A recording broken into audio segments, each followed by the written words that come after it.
യേശുവിൻ്റെ കൂട്ടായ്മയിലെ എല്ലാ പ്രിയ സഹോദരി സഹോദരങ്ങൾക്കും പുതിയൊരു ദിവസത്തിൻ്റെ ദൈവാനുഗ്രഹം നിറഞ്ഞ ഒരു ദിവസത്തിൻ്റെ എല്ലാവിധ അനുഗ്രഹങ്ങളും ആശംസിക്കുന്നു.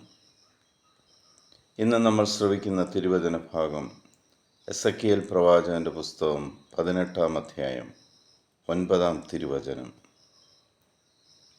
എൻ്റെ കൽപ്പനകൾ അനുസരിക്കുകയും പ്രമാണങ്ങൾ വിശ്വസ്തയോടെ പാലിക്കുകയും ചെയ്യുന്നു, അവനാണ് നീതിമാൻ. അവൻ തീർച്ചയായും ജീവിക്കും. ദൈവമായ കർത്താവ് അരുളിച്ചെയ്യുന്നു.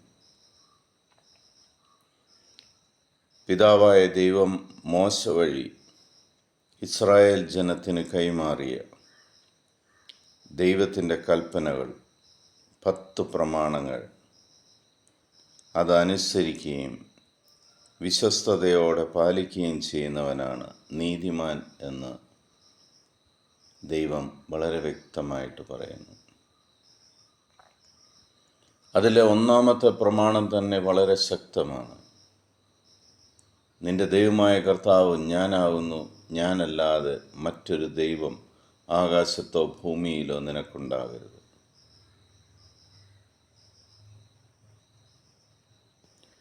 ആ ദൈവത്തെ നമ്മൾ ലോകത്തിന് പരിചയപ്പെടുത്തി കൊടുക്കണം. ആ ദൈവത്തിൻ്റെ പേര് യേശുക്രിസ്തുവാണെന്ന് ലോകത്തിന് വ്യക്തമാക്കി കൊടുക്കണം. ക്രിസ്തു നിന്റെ ശിരസ്സായിരിക്കുന്നിടത്തോളം കാലം നിനക്കൊന്നും സംഭവിക്കുകയില്ല. നീ ജീവിക്കുക തന്നെ ചെയ്യും. ജീവനുള്ള ക്രിസ്തുവിനെ, ഇപ്പോഴും നമ്മുടെ കൂടെ കഴിയുന്ന ക്രിസ്തുവിനെ ലോകത്തിന് നമുക്ക് പരിചയപ്പെടുത്താം.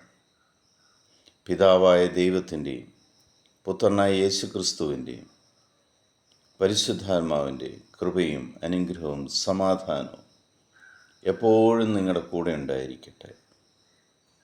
ലോകത്തിലെ 800 കോടിയിലധികം വരുന്ന എല്ലാ മക്കളെയും യേശു ക്രിസ്തുവിൻ്റെ സന്നിധിയിലേക്ക് ഞങ്ങൾ സമർപ്പിക്കാം. അവരെല്ലാവരെയും കർത്താവ്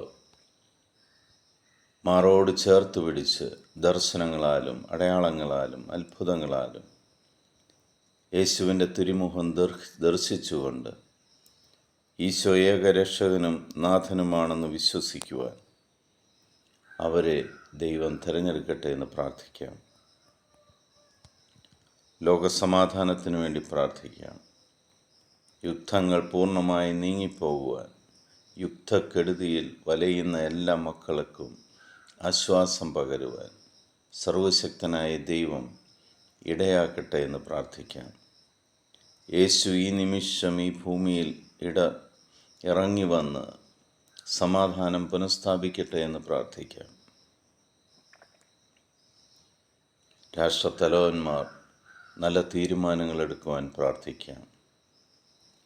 ഭാവി തലമുറ സമാധാനത്തിൽ കഴിയുവാൻ പ്രാർത്ഥിക്കാം. പരീക്ഷ എഴുതിക്കൊണ്ടിരിക്കുന്ന മക്കൾ വിജയത്തിലേക്ക് നീങ്ങുവാൻ പ്രാർത്ഥിക്കാം. ഇന്നത്തെ ദിവസം അനുഗ്രഹമായി മാറുവാൻ പ്രാർത്ഥിക്കാം.